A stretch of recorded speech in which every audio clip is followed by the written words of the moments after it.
but it's really, for me, it's about the people and how they're going to gel together and work as a team. But it's that stuff where, okay, we've actually just made an impact, not just to that business, but also to a person's life and their livelihood. But is there something that we can be doing as a community to really help these people? Yeah, that's I think very there's something interesting.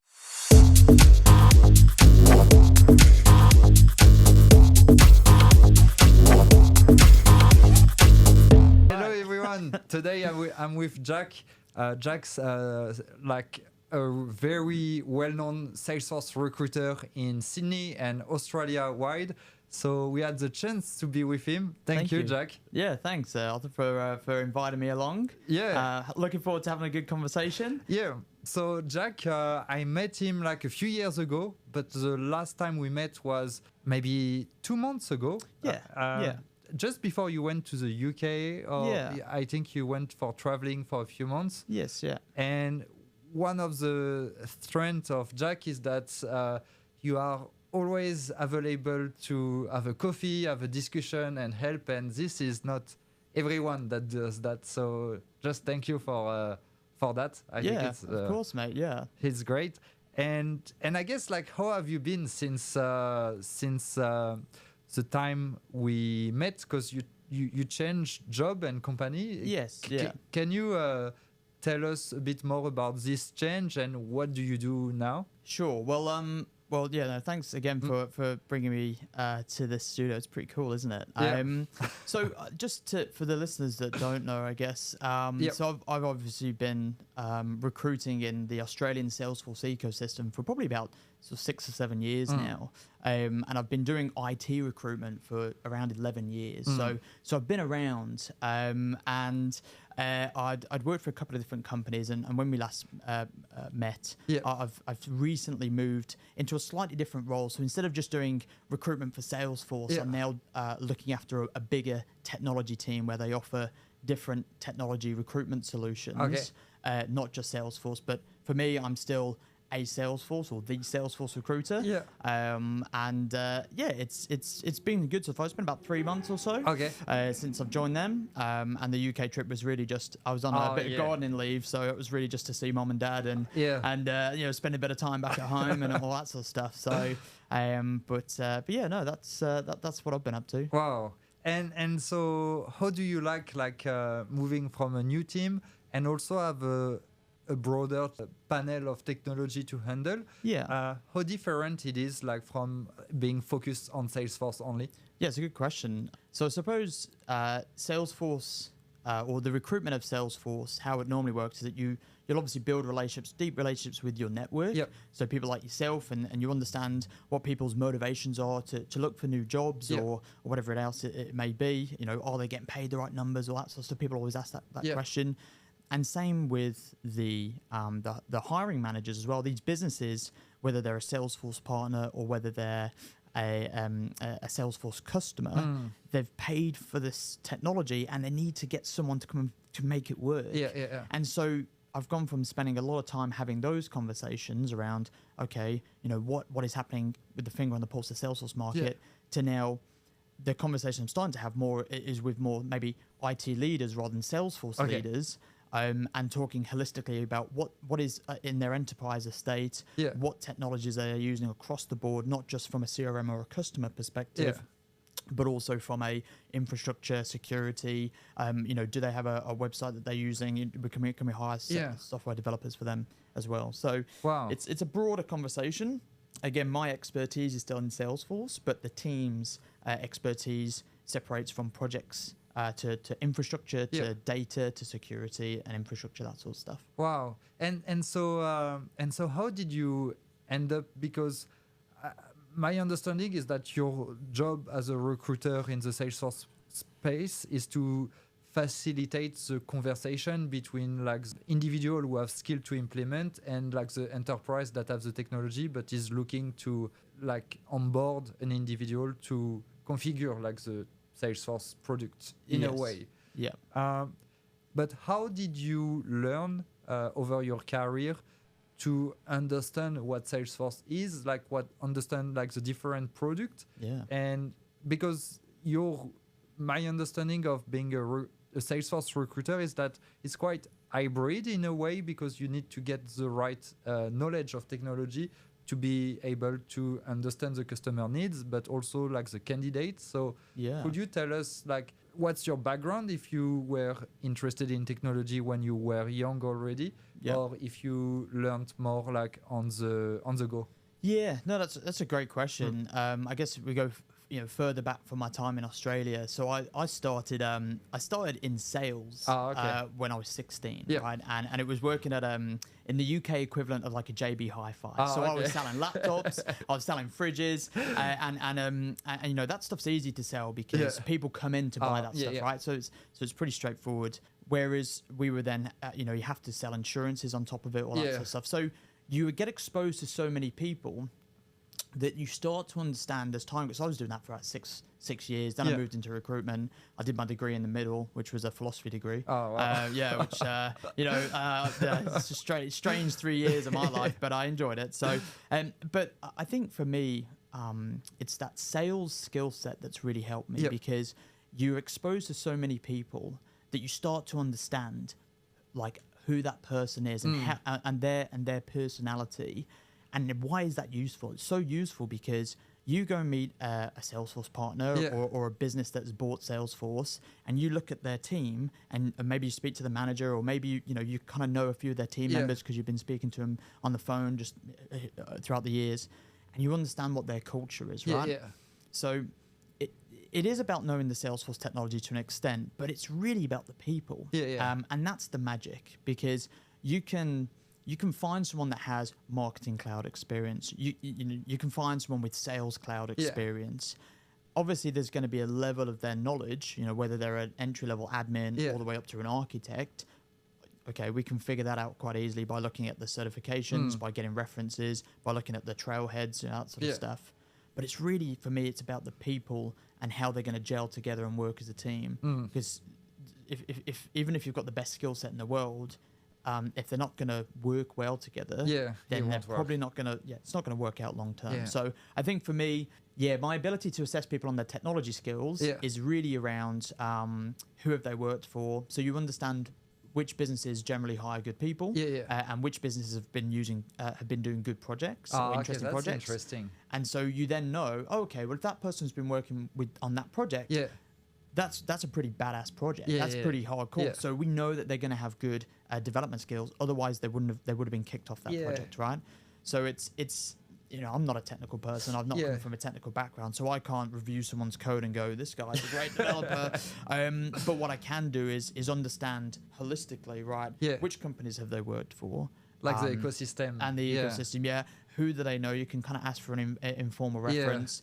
And then speak to them and see if they can articulate that. Wow, that's very interesting. So based on like, you understand like the Cine ecosystem, at the end of the day, there is not many leading Salesforce partner when we think about it. Like, and then basically you say, oh, this guy works there for 3 years. He worked on X different projects. So it's mean he must be not that bad. Wow, that's very interesting. But it's you know, I suppose the caveat to that is that you don't want to always assume, because just because someone's been on a certain project, you know, it does happen. Maybe people have hidden in the background, especially those bigger companies. You know, maybe they have been able to sort of avoid the spotlight a little bit. That's pretty rare. Salesforce ecosystem is quite small, so normally people realize that or are trying to achieve. It seems to have attracted people that are curious about the technology rather than people that are generally willing to chill. Yeah, that's interesting what you say. And I guess like this kind of profile like can hide for 6 months, 1 year, but after time like people know each other and people speak. Like, it's such a small world at the end that we are living in. So that's very interesting. So be warned, if you're thinking about chilling, you'll get found out. I'm going to stare at the camera. Know. I'll find out and I'll tell someone. That's kind of a joke, but not really. And there is so that's very interesting, because like basically you have like a sales background. So but at the end, what we call sales, it's like a psychology background, because it's a lot about understanding people. And one advice that I've heard that I find very interesting when I was younger is that you must have like 3 type of profile in your mind, like the son, the dad, and like the middle profile. Okay. And basically, if someone speak to you like if you're dad, so it's mean I know everything, then you should adopt a position that is the sound and say, yes, you know everything, but we have that. And reverse for like, if the sound, I don't know anything, tell me what I need to, then you must adopt the like that behavior, which is you need that. And like neutral is like on the same level. What do you think about this, like this idea that someone told me a long time ago? I find it interesting. And what would be your best piece of advice as a recruiter, but more on the sales level? So are we talking about if you're trying to influence someone? Yeah. Okay. Yeah, that's interesting. Oh. So I guess, you know, the idea would be if someone is saying, oh look, I know more than you, and they're showing a level of dominance, I guess maybe that's what you're kind of getting at. What you want to do there, you're right. If you try and butt heads with that person, that's not going to end well, because they already think that they're at this level. So you just kind of empathize with people, allow them to say what they need to say, and then it's hard. You kind of need to figure out if they're an emotive person or if they're the sort of person that likes facts. Okay, yeah. Because if someone says, oh, I'm right, and maybe they're not right, you just need to take a step back, allow a bit of empathy to happen, and then maybe show them that they're right or wrong using facts. Or you can appeal to their emotive side and say, okay, well, hypothetically, if this was the case, how would that make you feel? Okay. And you start to get them feeling that potential emotion. So I always find if clients or maybe candidates, I'll give you an example. Maybe in recruitment, if someone has an expectation of their salary, right, or their worth in the market. So we know we had a bubble in the market back in sort of 21, 22, when the borders closed and that sort of stuff. And so people were generally getting paid quite a lot more than perhaps what they would have normally been, because the demand was high and the supply was low. But the challenge that you've got then is that fast forward to 2023, 2024, when the market sort of dropped and there weren't as many projects happening and there was layoffs happening. Someone that maybe had 3 years experience but were paid $180,000, a big partner, all of a sudden, no one's willing to pay that. And so it's really hard to tell someone, hey, like you're demanding $180,000. You can't get it. It's impossible. And so they're coming from that father, or you said that dominant star. It's like, no, this is what I'm demanding. This is what I'm demanding. It's like, okay, well, I'll take that. I'll empathize that I understand your scenario.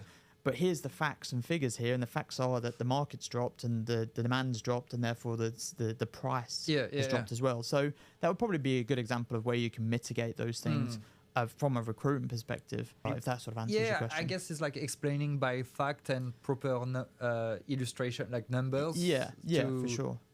Wow, that's interesting. And right now, do you feel like the market of Salesforce project and hiring is back as 2019 when the 20 when the border closed, or where we are, you feel? Yeah, it's a good. I mean, I guess we'll find out. We're recording on the last day of Salesforce's that day where they're trying to sign up new customers and stuff. So I'm sure it's been a busy January for them. It's their end of financial year. Yeah. So it's literally today, right? So I'm sure the tower's pretty busy today. Closing up deals. So good luck to all the guys out there. Hopefully, by the time this goes out, hopefully that's all been sorted. But the sentiment is back. Okay. So what does that mean? It means that, if you want to put your finger in the air and get a feel for the market, there's a few things that you can look at. You can look at, one is easy, the job boards, right?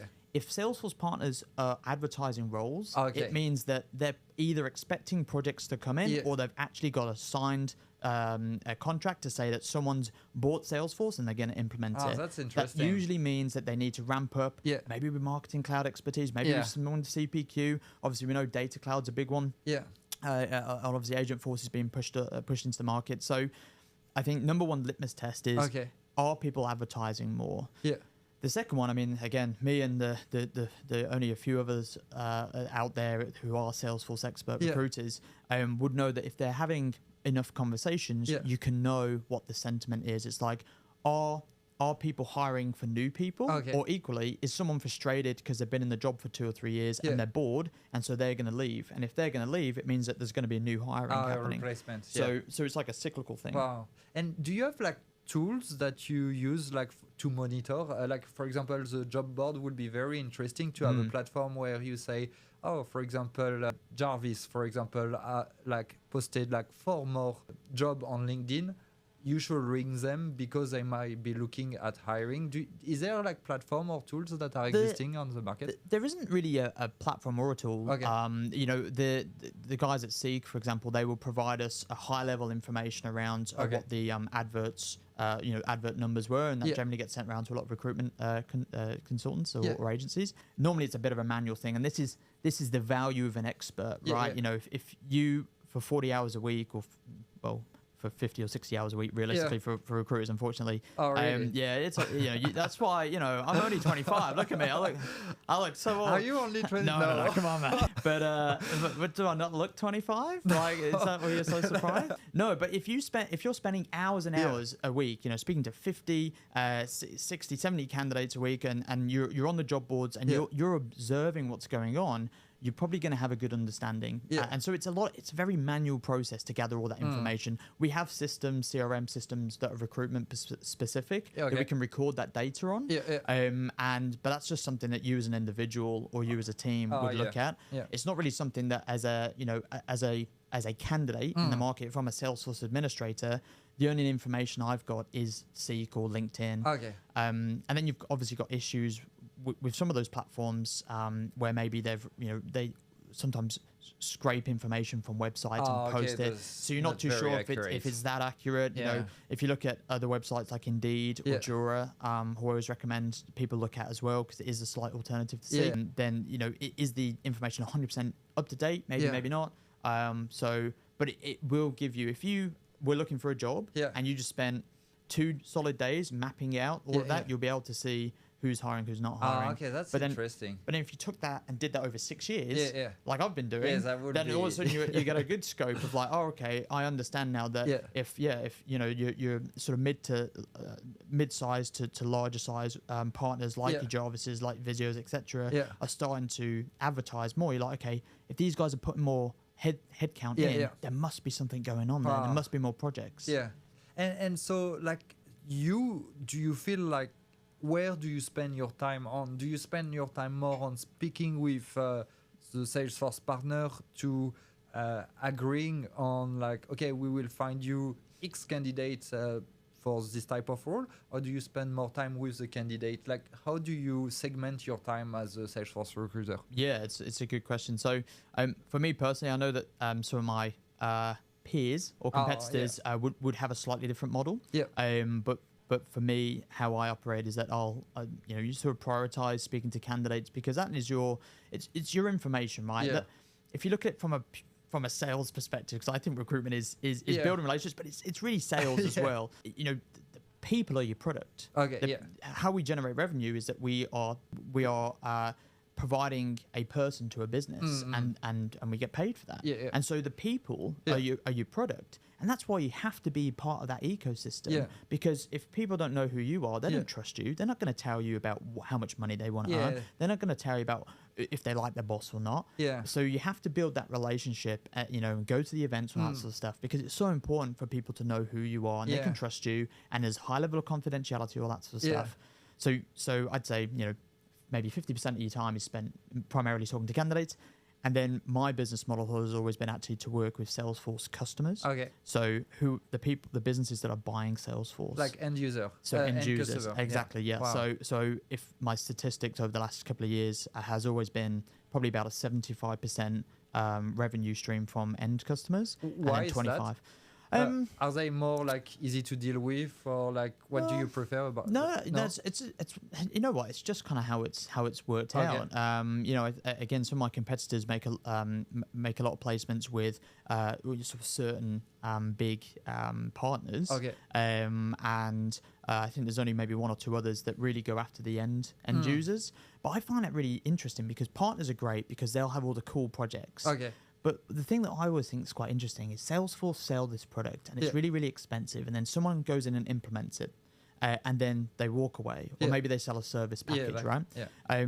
But then this business, if you're a CIO or a head of IT or head of marketing or CRM manager, whatever it is, and you've got this technology which you spend a lot of money on, but you don't have anyone who actually can do the administration or the configuration of it, in my mind, I'm like, they need to hire someone. That's a problem we can solve. And so, again, statistically from the last 2 years, we've seen, that rise of the administrators and the platform owners has been quite big because you have had a lot of those companies that have bought, especially those small to mid-sized companies, have bought this technology. They need someone to handle it every day. They don't necessarily want to bring in an implementation partner on long term.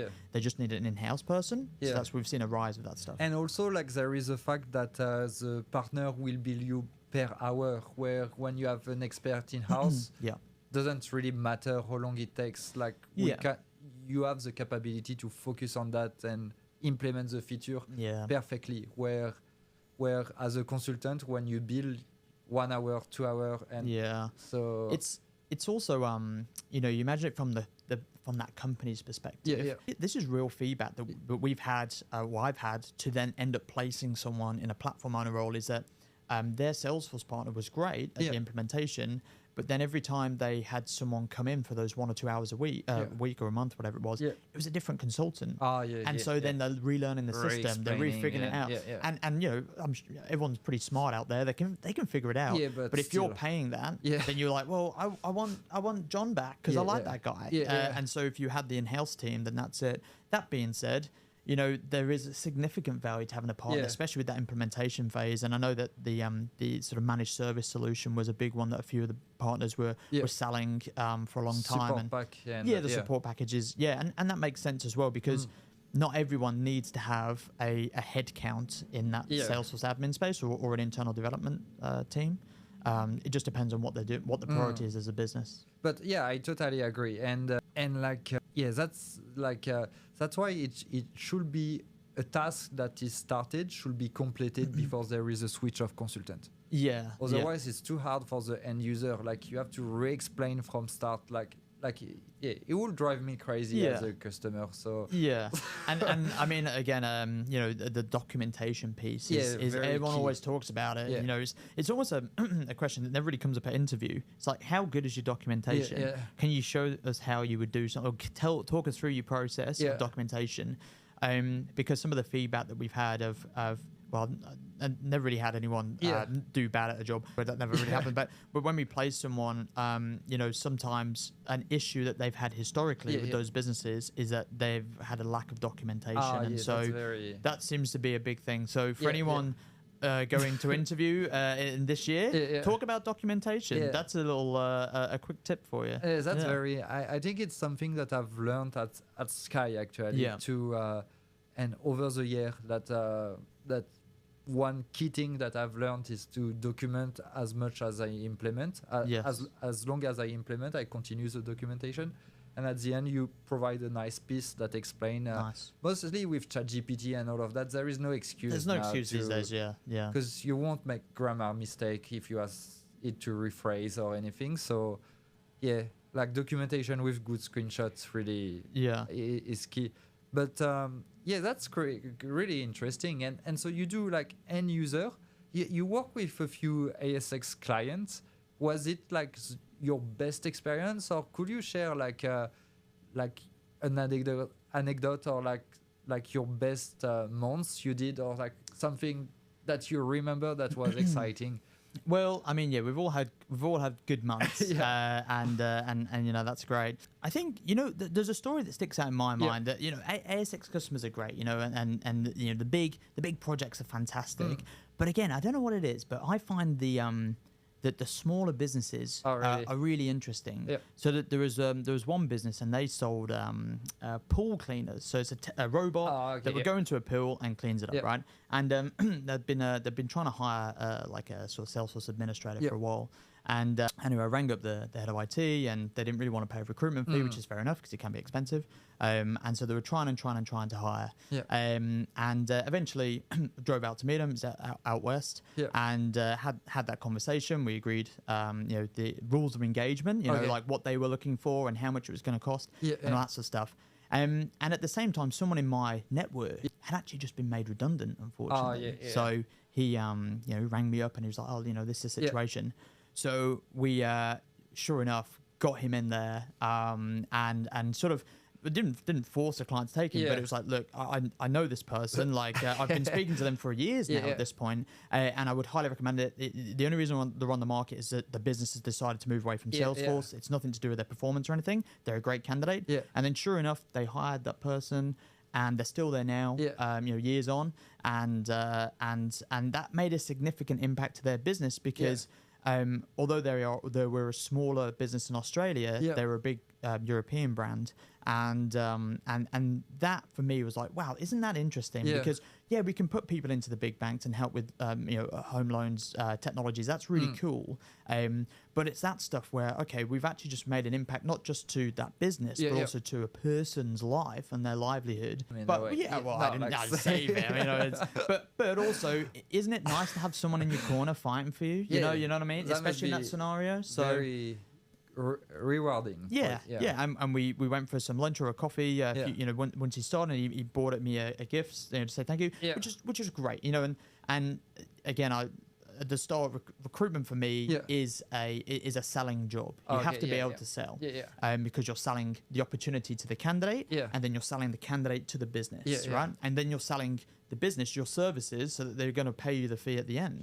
So you need to have that, But aside from the selling bit, it's the person stuff, right? It comes back to the people. It's like humans. It's humans. And what's the most what's one of the top 3 most important things in your life, right? It's probably your family, your health, and then your job, your livelihood, right? Your job take a huge place of your life, and I could notice that like sometimes like period of my life where I was not happy at work, the rest didn't work that well. And it's only when I'm at work, but I like what I do, I like the project that I'm on, I'm curious, that the rest follow. So like this part is very key for your health. How did you get into the Salesforce ecosystem? Salesforce, I've always been study computer science, like technology to have the capability to build app, but don't like coding by itself. Okay, gotcha. So always my internship in digital marketing. So really at the middle between digital marketing and tech. And then I arrived in Australia, worked like a few years as a digital marketer. But the issue is that there is no pool where Salesforce, you know the candidate, you know the certification, so you cannot really know who is good, who is bad as a generic digital marketer. And my dad that worked with Salesforce told me you should learn Salesforce. And then I started my first administrator certification. I think I got 2 or 3 of them. And then I started working with Sky. But then I had so much background in technology and digital marketing that it didn't you picked it up. It was an incredible year. Like the year I started sales, because like I did maybe like 11 or like 6 but I was a bit like like in a revenge against life. Right, so really you're just going for it. I love that. That's great. That was really cool. It's a really cool story actually. And good for you. Yeah. And so how long has that been now? So when was that transition for you in terms of moving from that marketing or digital marketing side into Salesforce? Probably 3.5 years ago. Oh wow. Okay, great. So it's been a busy couple of years then. Yeah. But I like it, and I think the fact of changing company is very refreshing to me as well. So I think it's very important, and I can tell like in my general life like things are getting easier, like as I'm more happy as a person, like the rest really comply and follow. So that's very exciting. But I had a question for you, and actually I was interested in it for me, for myself. Like, what's the difference between a guy that will join yourself full time, not yourself but the end client full time, that will join as a full time employee, and as a contractor?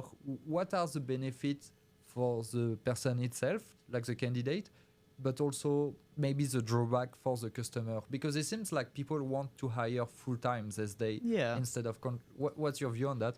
So it's kind of a pretty standard view of the world from a recruitment perspective, because we've always had perm and contract and the terrible fixed term contract, which we won't talk about. Oh, really? Well, I mean, we'll come back to that later. It's just a bit of a recruitment joke if we have any. But so yeah, your permanent for a person is great because obviously it's permanent. You know, unless you do a terrible job or you beat someone up at work or the business goes under, then you're going to have a job for a long time. So it's permanent. So that provides a level of stability. If it's a nice environment, you enjoy working at it. Obviously, that's a positive thing for your life well-being, all that sort of stuff. And you know, things like applying for mortgages, all that sort of stuff. You've got the stability. So from that perspective, you know, it is a stable opportunity for an individual to do that. And same for the company, because they want to hire permanent members of staff because they want to invest that money essentially into that resource, that person, to not just help them from a technical perspective fix a problem, but also to be part of the culture and to retain that that skill within their business. And that's great. Obviously, then there is always going to be a demand for contractors, and that is normally down to either projects or also to do with essentially to do with accounting and how you prioritize headcounts within businesses versus project budgets. And so if you don't always, as a business, want to hire someone on a permanent basis, because that's going to be a fixed cost for a long time, you can bring people into a project budget, essentially. And that's normally where your contractor budget comes from. So you see in the market, there are a lot of career contractors, as we call it. So these are people that who have for a long time become contractors. They probably have their own ABN and their own business set up. And they will contract out their services normally to one client and get paid a day rate for that. So why is that good for them? Well, it's good for them because it is quite a lucrative game. You know, you can earn quite a good day rate. And if you put it through a company, then there are, you know, some tax implications for that, which could be beneficial for that person. So, you know, from that perspective, that's why people like contracting. If you've learnt the skills and you've got that ability, then you can go out and contract, because sometimes businesses, especially if they're ramping up a big project, or again they've got this issue with the headcount, but they've still got a project budget, they can bring someone in and it works well. The downside to that is that, you know, if you're a contractor and then all of a sudden that budget dries up, you're out. You know, you've got a short notice period, probably a week or two at the most, and then that's it. And like, unfortunately, what happened maybe last year, where there wasn't as many contract opportunities, these career contractors were then, you know, sort of waiting around for the opportunity or having to be converted into permanent staff. So that's probably the downside to contracting, because there is a risk involved because it's not permanent, right? I suppose technically the downside to perm is that, you know, the income amount wouldn't be as much naturally, but also what I see a lot, and I think the stat at the moment, according to LinkedIn, is 1.3 years is the average tenure of a Salesforce professional. And why is that? Okay, there is a lot of contractors which change, you know, help with that number, but also it's down to people in the Salesforce ecosystem are generally quite curious people, and the technology is always continuing to evolve. So if you are working at a business that only use Sales Cloud, you, after maybe a year or two, want to go, I want to learn what's the Service Cloud, or I want to be part of a CPQ project, or these guys are doing Data Cloud, and I've just done that on Trailhead, and I want to get involved. So I suppose the challenge with permanent staff is that unless they change jobs, they're always going to be stuck primarily within the same tech stack. Contractors can do 6 months with this project and explore it, right? So those are sort of pros and cons to it, really. And I feel what is very interesting to note is that because like there is a huge need for Salesforce professional, but these people like are coming from elsewhere in the world to Australia, but the government is not in line with like the current reality of the market. Because when you say like a Salesforce job lasts for 1.3 years, but in fact, if you want to stay in Australia, like you need to be there like for 2 years at least. And I feel there is a real gap that doesn't work in here. Can you see that a lot? Well, I think you see that across industry.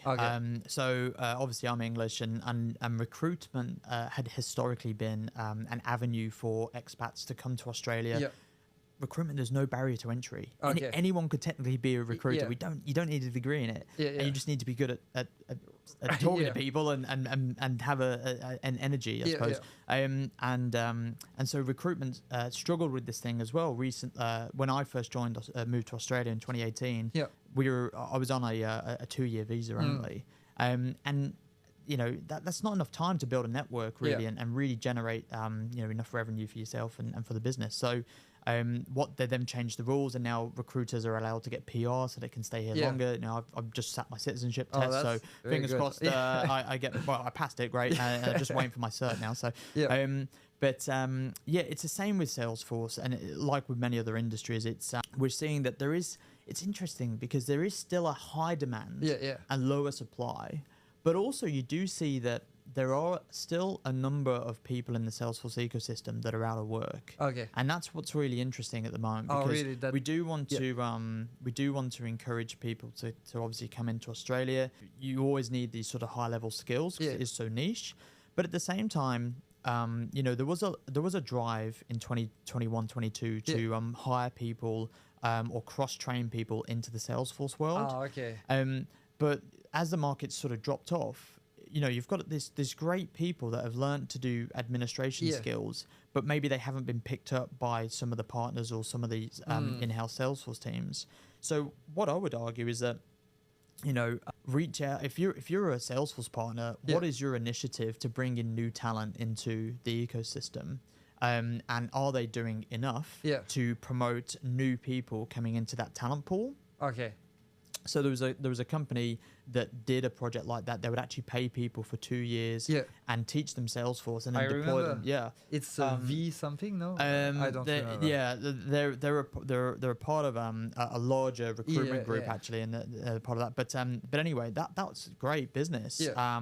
But then you look at the point where the market sort of dropped and there wasn't as much demand. Then it's hard to get these sort of junior to mid-level people into roles. To justify, and it's so hard. So although you're right, there is always a need to attract talent in inbound. What I would argue is that, what are we doing as an ecosystem or a community to look at the people that, especially those people who were trained up and we haven't really redeployed them into the talent pool of Salesforce yet. So I think as the market picks up... What do they do, those people?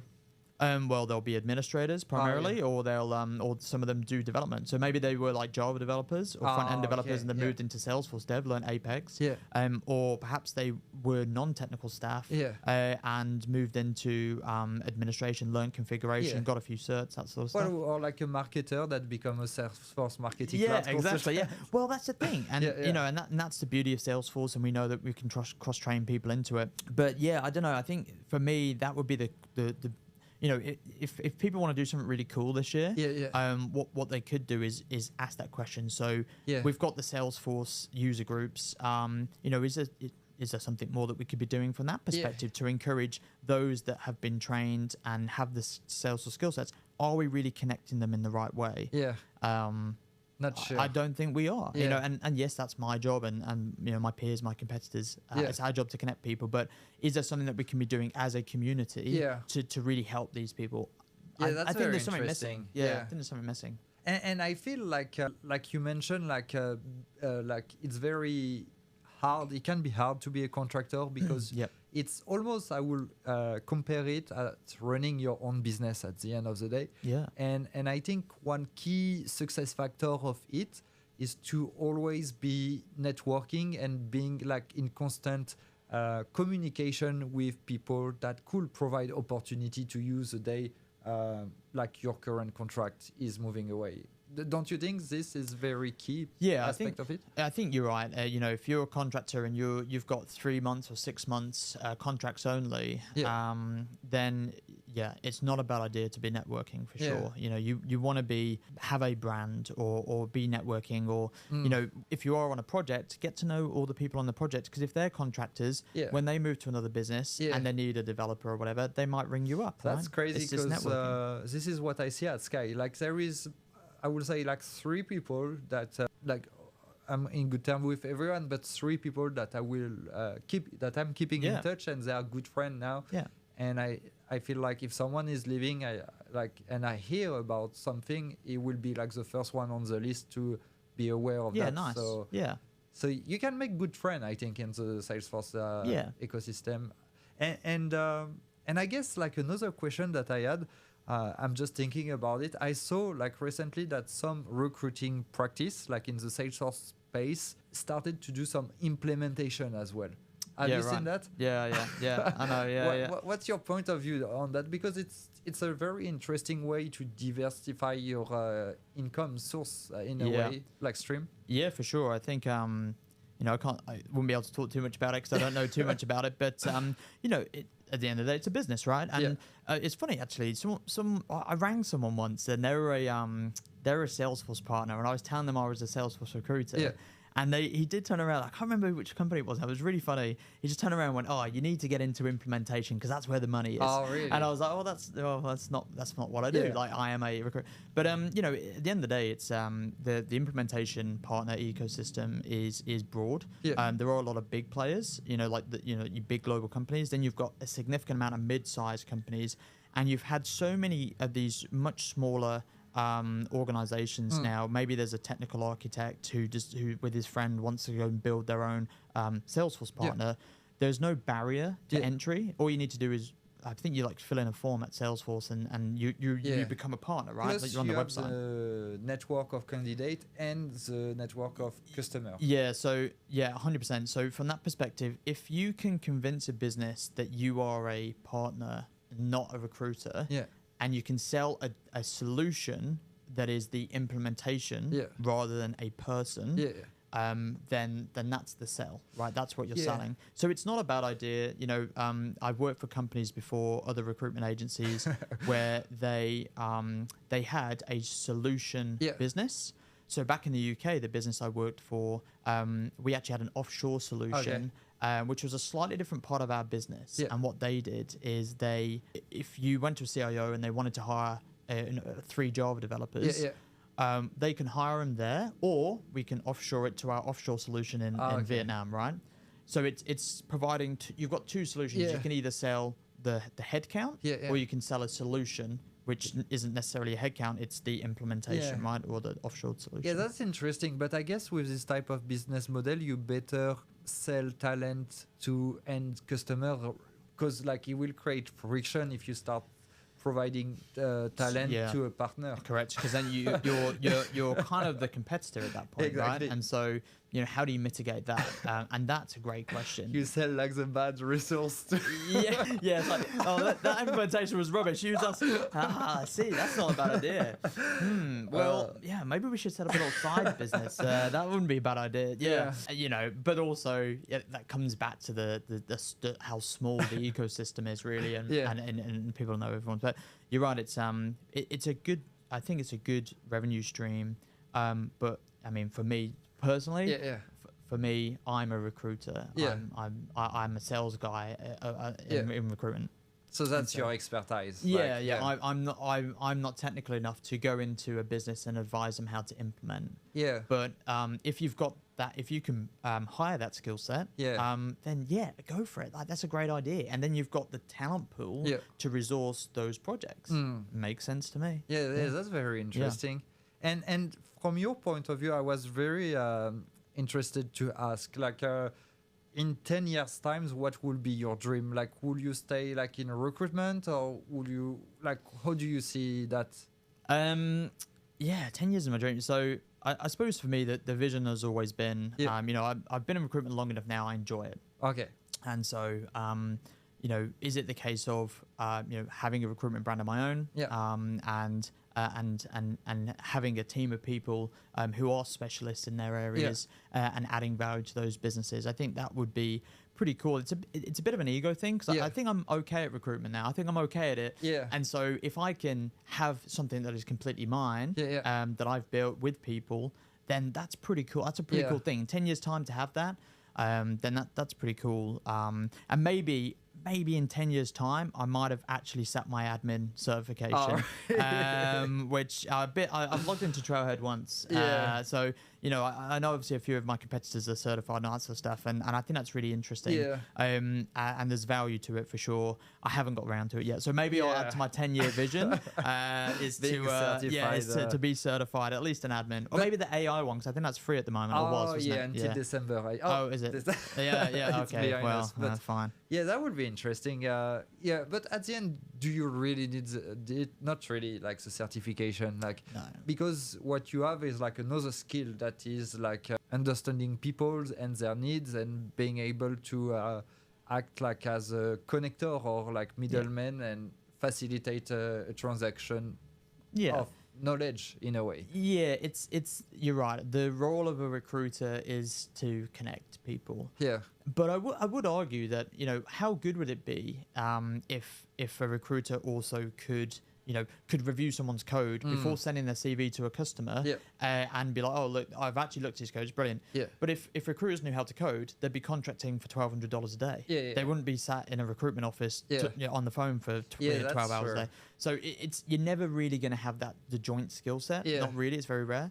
And also, frankly, it's different personalities. People that are good at say, coding, for example, maybe wouldn't want to be sat on the phone 8-9 hours a day talking to people. And equally, I wouldn't be able to do that.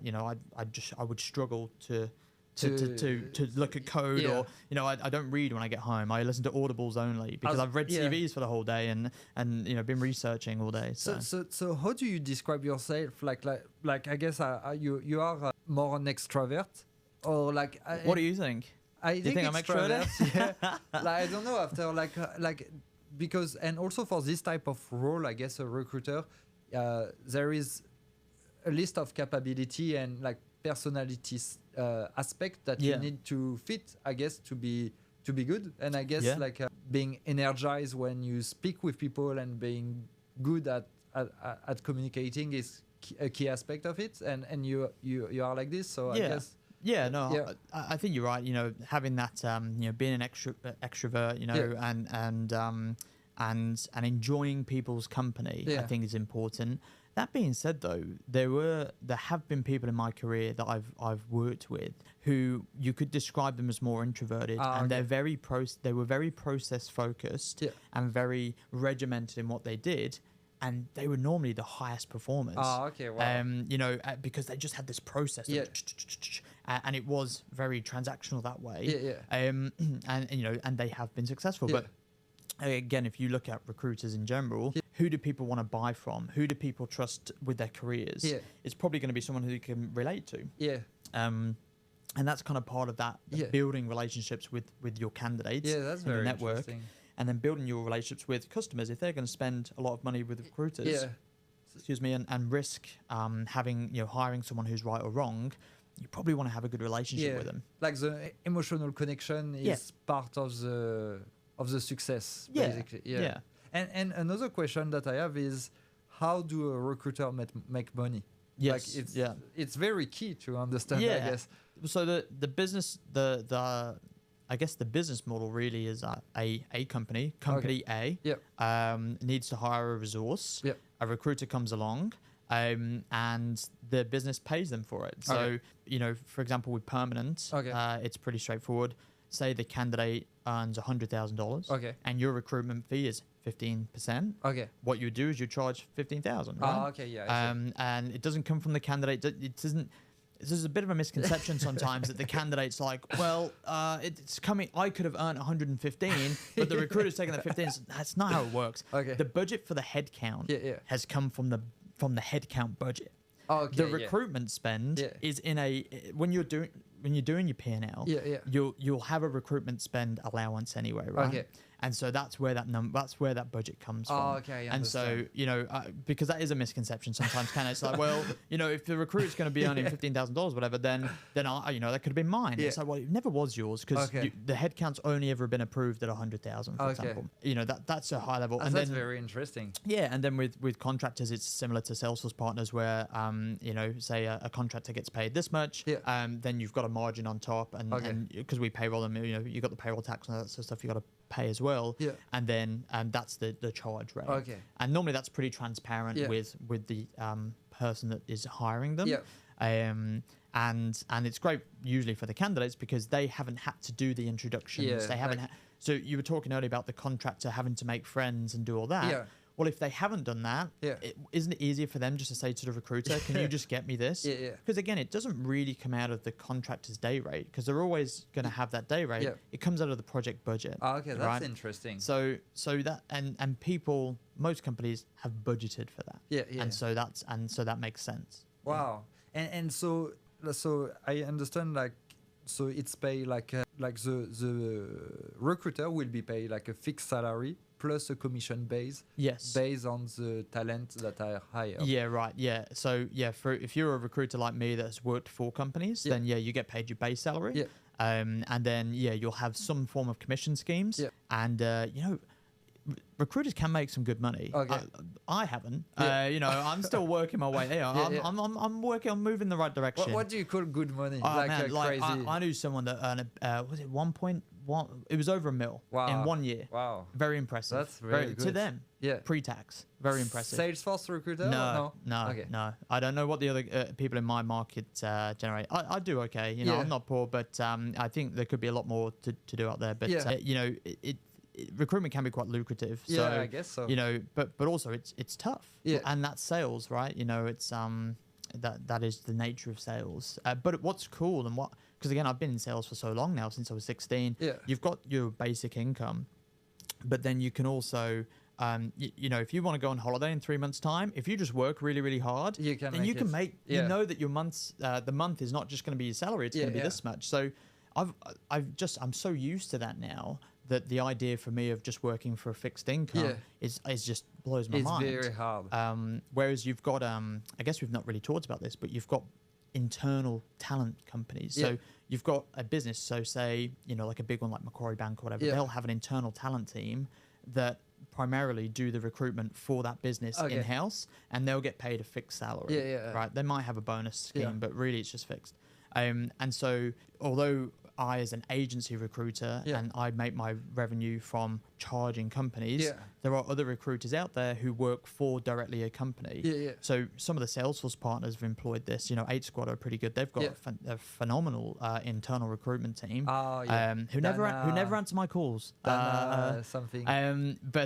So they're and those guys must be pretty good because they always hire good staff. And they must know a lot of Salesforce people. So from that perspective, that model seems to work for them and good for them. I think it's Jarvis. I think use an RPO solution from what I can see, or they might have an internal recruiter now. So it works in the Salesforce partner ecosystem as well. I think Visio have someone in Asia that does that in Singapore maybe or something like this. Yeah, I think they have 2-3 people. So that's something that it makes sense to do that as you start to scale, because if you're spending $15,000-$20,000 for each hire with an external agency, it will be expensive. It is expensive, and so you need to start thinking about, if you're growing at a certain rate, does an in-house recruiter make more sense? Or how are we gonna make that work? I totally get the idea, even as a consultant, because like the way I work for Visio right now is like on a contract, but not defined, and I can really see that there is a real difference on how I interact with customer as a consultant. Oh, really? When I know that pay on the quality of the project and the hours that I will bill for, where if I'm like just full time and like it's same day, same pay, and like I lose this hunger. You'd like to go and to deliver good work. I could really feel it. And what do you think? Why do you think you feel that way?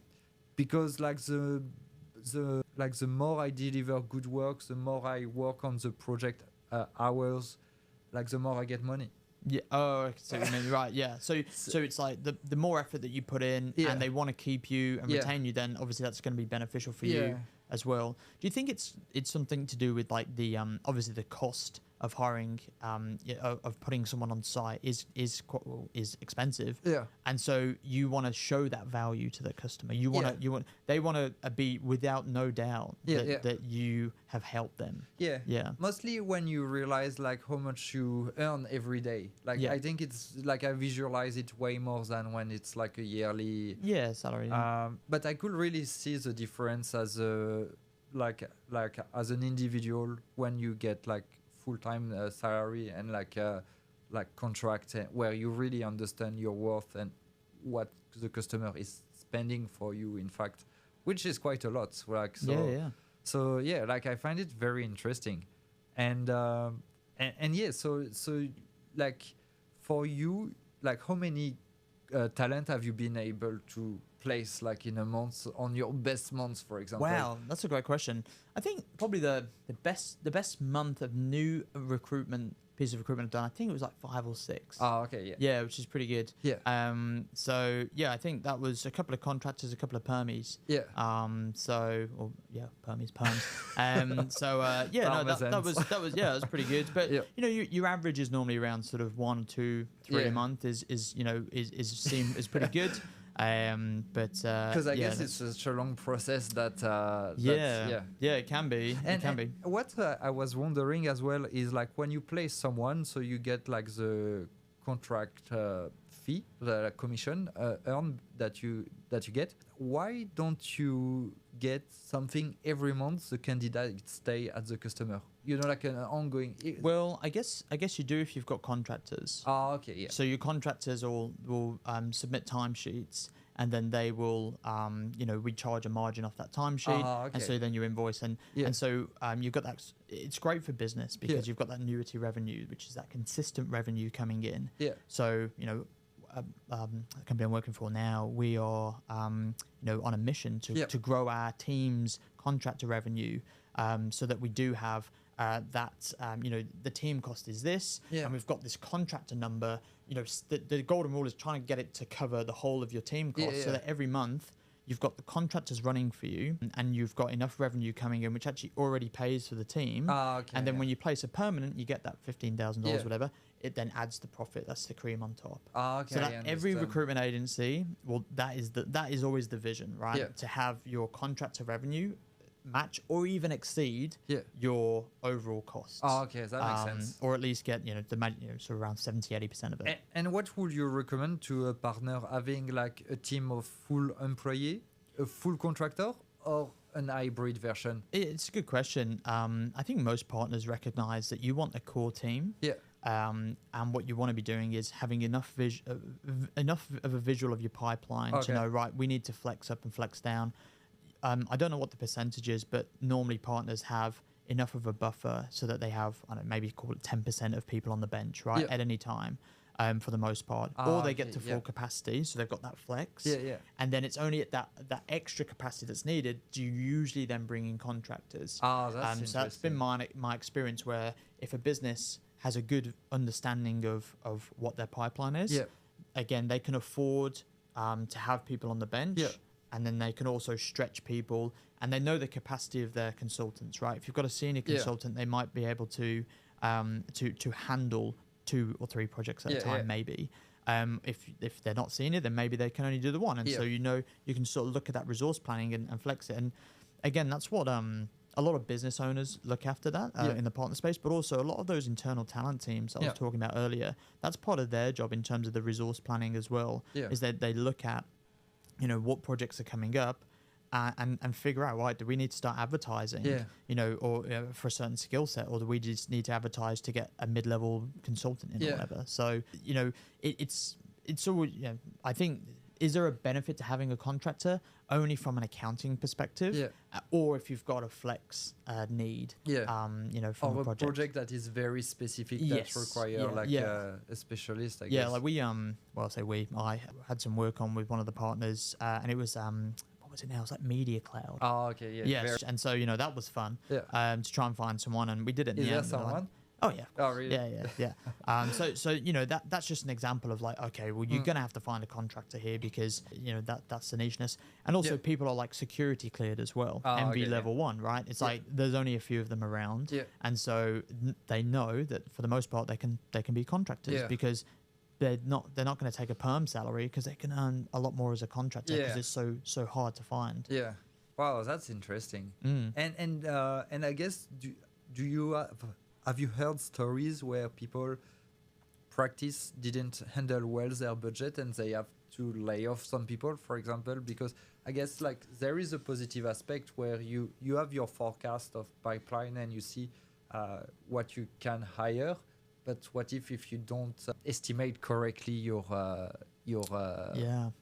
I mean it's tough. I mean I've never had to do that, so I can't say it should never happen. This is silly when people do this. I've never had to do it, so I don't know how hard it is. I'm sure it's pretty tricky, especially if imagine if you almost guaranteeing a deal to go through and it drops out, right? Or there's some sort of issue, we know that New South Wales government when it changed around, a lot of the Salesforce projects got put on hold or dropped out, and so a lot of the Salesforce partners are involved in those projects, and all of a sudden you see a lot of people on the job boards that must be because crazy.